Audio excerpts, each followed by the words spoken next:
Salut à tous, on se retrouve ce soir pour l'épisode 2558 de l'After Zap Image. On commence tout d'abord avec l'équipe de Chelsea, c'est officiel, Chelsea dévoile son nouveau troisième maillot pour cette nouvelle saison. Ils l'ont dévoilé aujourd'hui, tiens, ce 13 septembre.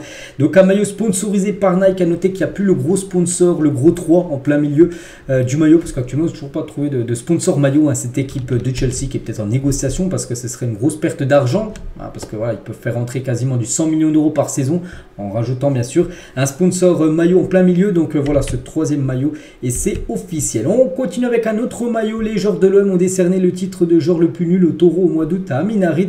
Les Galmains, ils ont même fait floquer un maillot, voilà, pour Amin Harit. Donc vous savez, le Taureau c'est quoi? Donc c'est plein de joueurs qui sont ronds, puis un joueur au milieu qui essaie de récupérer le ballon. Et du côté de Marseille, lors du dernier mois d'août, le plus nul dans cet exercice du Taureau, c'est Amin Harit qui a reçu ce MVP Taureau du côté de l'OM.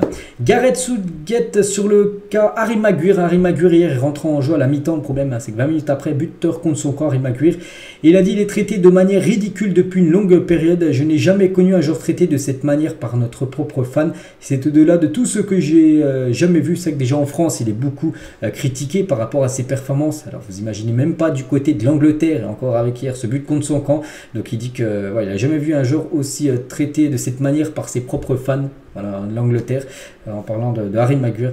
Donc voilà, concernant bien sûr le cas du défenseur de Manchester United. On va parler d'un joueur aussi beaucoup critiqué par rapport à ses performances. Regardez, ça c'est l'équipe du Brésil qui a gagné contre le Pérou cette nuit. On peut voir les notes, le meilleur joueur ça a été Casemiro, une note de 8.3, le buteur Marquinhos 8.1 et l'attaquant Richarlison, la seule note en orange, ça veut dire ça a été le moins bon, une note de 6.5. Richarlison qui a de nouveau déçu lors du dernier match du Brésil contre la Bolivie. Ils ont gagné 5-1. Tout le monde avait marqué, il y avait eu Rafinha, Neymar, Rodrigo, ils avaient tous marqué, 2 buts, une passe D pour Neymar, la même chose pour Rodrigo, buteur et passeur D pour Rafinha. Richarlison qui avait joué également 9, il n'avait rien marqué du tout, ni passeur D, donc c'est quand même compliqué, alors c'est comme le 9 de cette équipe. Et Richarlison explique qu'il va faire un appel à un psychologue. Il a dit: je retourne en Angleterre, je vais chercher de l'aide psychologique chez un psychologue pour travailler mon esprit.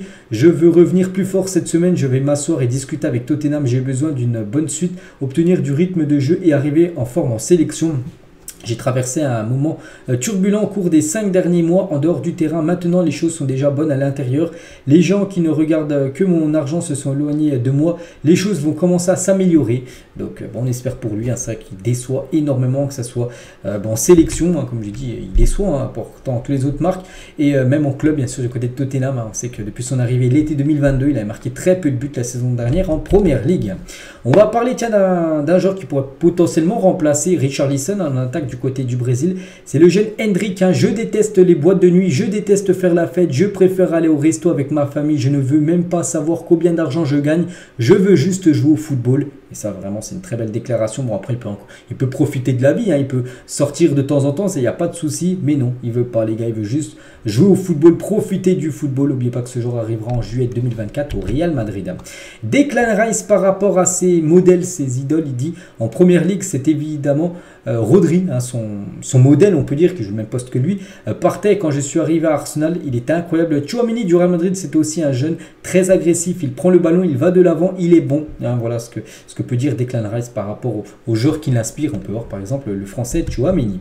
Matuidi sur l'hygiène de vie de Marco Verratti, c'est peut-être que certaines personnes ont envie de retenir. Marco ne s'est jamais caché d'être un bon vivant, voilà, de sortir souvent, de fumer, il fumait quand même Marco Verratti.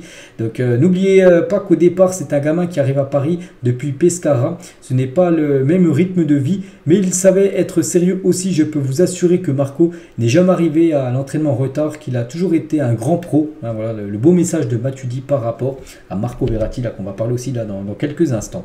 Carvajal les gars, parfois quand je dors je pense à quel point j'en suis heureux et fier, et j'ai probablement fait partie de l'un des meilleurs Real Madrid de l'histoire. C'est vrai, un 5 Ligue des Champions qu'il a remporté quand même du Real Madrid, c'est fou. Si ce n'est le meilleur, j'aimerais qu'on se souvienne de moi comme l'un des meilleurs latéraux jamais passé ici du côté du Real. C'est vrai qu'il aura marqué les esprits, comme je dis, défenseur droit, et en plus je crois à chaque fois quasiment titulaire lors des 5 finales remportées. avec le Real Madrid en LDC.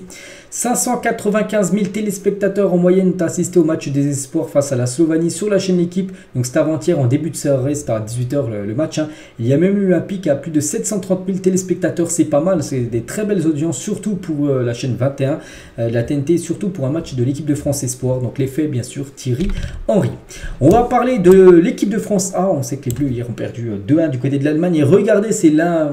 En gros, on a l'impression que la France a relancé la Mannschaft. C'est fou. Donc l'Allemagne qui a enchaîné défaite sur défaite avec un nul contre l'Ukraine. Donc là, ils ont gagné contre les Français. Alors que la France, eux, a enchaîné victoire sur victoire. Et là, ils s'arrêtent contre l'Allemagne. Donc voilà, ce tableau, on va dire.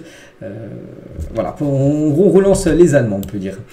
Toujours, tiens, avec les matchs qui se sont joués, là, cette trêve internationale. Et du coup, un petit coup d'œil au classement des meilleurs buteurs de l'Euro pour se qualifier. Donc c'est du coup Lukaku maintenant qui est seul en tête avec 8 buts inscrits vu qu'il a marqué un doublé. Donc c'était hier soir avec la Belgique, donc 8 buts pour Lukaku. Ensuite Ojlund, McTominay, 6 buts, pas mal pour McTominay qui joue comme milieu de terrain du côté de l'Écosse. Ronaldo, Harry Kane ou même Amdouni, un joueur suisse, il est à 5 buts. Concernant Mbappé, tiens, si vous voulez savoir Mbappé, il est à 4 buts dans ce classement. Lui, il n'est pas parmi les meilleurs buteurs, mais il a marqué pas mal de buts et fait pas mal de passes D sur ses 5 derniers matchs, que ce soit avec le Portugal, que ce soit en match amicaux ou match pour se qualifier. Donc 4 buts et 5 passes décisives. N'oubliez pas que lors du match contre Luxembourg, 1 but et 3 passes D pour le joueur Bruno Fernandes. Une petite photo de Cristiano Ronaldo, pouce levé, c'est sa dernière publication Instagram, enfin story Instagram qu'il a pu mettre à Cristiano Ronaldo. On va parler du Paris Saint-Germain. Gros coup dur pour le PSG. Après la blessure de Kylian Mbappé, mais Mbappé n'a pas joué hier parce qu'il est blessé. Un autre joueur blessé et le PSG perd Marco Asensio pour plusieurs semaines. Très mauvaise nouvelle pour Marco Asensio et Luis Enrique. Donc il sera forfait jusqu'à la prochaine trêve internationale. Donc la prochaine trêve c'est dans un peu plus d'un mois, un mois et une semaine à peu près. Donc coup dur parce qu'il avait marqué quand même pas mal de buts Marco Asensio du côté de Paris. Donc là surtout que le PSG va enchaîner des matchs, 2 matchs par semaine, un match le samedi, enfin samedi ou dimanche, un match mardi, mercredi en Ligue des Champions et il va louper quasiment cette période là des premiers matchs de Ligue des Champions, le choc, le classico contre le PSG dimanche dans à peu près une dizaine de jours. Donc voilà, gros coup dur pour le PSG qui perd Asensio et Mbappé, parce qu'Mbappé, Deschamps l'a dit, il est blessé. Après Drake et Rosalia, le FC Barcelone abordera le Classico face au Real Madrid le 29 octobre prochain avec le logo des Rolling Stones. Quel est votre avis sur la collaboration du Barça avec Spotify de mettre en avant les artistes sur les maillots? C'est vrai que là, ce ne sera pas Spotify qui sera marqué, mais Spotify sera remplacé par ce logo là des Rolling Stones. Rolling Stone, donc un groupe britannique bien sûr de musique. Ils avaient déjà fait la même chose avec Drake et aussi Rosalia qui avait aussi été lors d'un grand match, lors d'un classico en sponsor. Donc voilà, concernant le nouveau, enfin le maillot qui sera utilisé seulement une fois pour ce classico du 29 octobre prochain. Laurent Blanc et Lyon, chronique d'une fin annoncée. C'est vrai que en gros le bilan de Laurent Blanc, c'est pas fou. C'est l'un des pires entraîneurs de Lyon en pourcentage. Donc 32 matchs, seulement 44% de victoire, c'est pas fou. Il y a seulement Silvino qui a fait pire, lui il a fait 9 matchs, donc lui c'était une catastrophe, seulement 22% de victoire, du coup il a été licencié. Donc on peut voir que tous les autres entraîneurs, Genesio, que ce soit, je sais rien, Rudy Garcia, Claude Puel, Rémi Garde, ils ont fait un meilleur pourcentage de victoire que Laurent Blanc. Donc voilà, ça a été compliqué bien sûr pour Laurent Blanc du côté de Lyon, et c'est officiel, il n'est plus l'entraîneur de l'OL. Et Deschamps sur Laurent Blanc et Gattuso sont probables remplaçants. Il a dit: c'est quelque chose que je regrette profondément. L'entraîneur français n'est pas valorisé, on accorde beaucoup de crédit aux entraîneurs étrangers, les Français ont beaucoup moins le droit à l'erreur. Donc voilà, c'est fini pour Laurent Blanc. Le message de Lovren, les gars, défenseur lyonnais suite au départ de Laurent Blanc: merci Laurent Blanc, c'est un honneur pour moi, vous êtes une des raisons de mon retour à Lyon, merci pour tout. Ou même Clinton Mata dit au revoir à Laurent Blanc: par ce message j'aimerais remercier Laurent Blanc qui a tout fait pour m'attirer à Lyon, parce que le voulait ce joueur Laurent Blanc. Merci à lui pour ses conseils et les moments passés ensemble, je lui souhaite le meilleur pour la suite. Donc voilà, quelques joueurs, 2 joueurs lyonnais les gars, un petit message d'adieu on peut dire par rapport à Laurent Blanc licencié. Et du coup celui qui devrait arriver c'est bien lui, Gennaro Gattuso a dit oui à Lyon. Reste l'accord définitif de John Textor. Maintenant c'est John Textor qui va dire oui ou non, mais bon ça va se faire, ça devrait être bien. Gattuso il devrait être sur le banc lyonnais pour le match dimanche entre Lyon et l'équipe du Havre. Des nouvelles de la famille Messi qui se serait payé une magnifique maison à plus de 10,8 millions de dollars à Miami.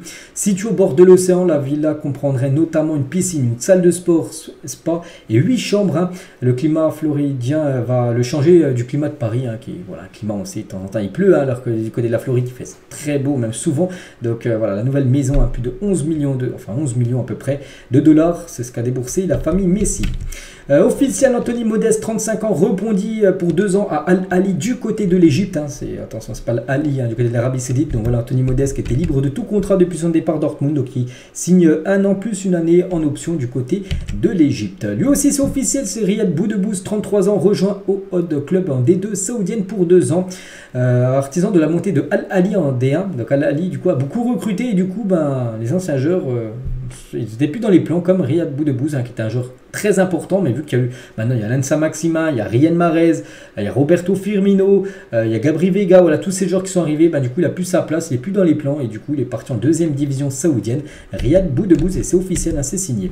Concernant Verratti, on en parlait un peu tout à l'heure et il a posé sous ses nouvelles couleurs. Le PSG devrait recevoir 45 millions d'euros. Pour l'instant, il n'y a pas eu encore l'officialisation du transfert. On peut le voir déjà avec le maillot de Al Arabi, une équipe au Qatar. Donc ça va se faire et le PSG préparait quelque chose pour les adieux de Marco Verratti au public parisien. Peut-être après-demain, pas que le PSG reçoit l'équipe de Nice vendredi au Parc des Princes. Ça se peut qu'il y ait un petit hommage, une petite cérémonie par rapport au départ de Marco Verratti.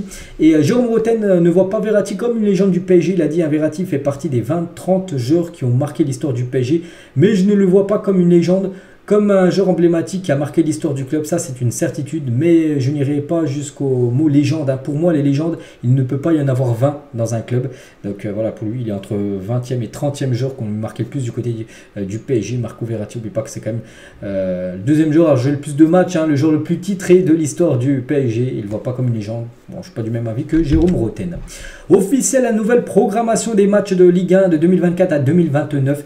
Donc le vendredi, il y aura toujours un match, comme le PSG qui joue vendredi là, à 21h. Le samedi, les gars, il y aura toujours un match à 17h, un match à 21h et un match aussi à 19h. C'est officiel, 2024-2029, il y aura toujours un match le samedi à 19h.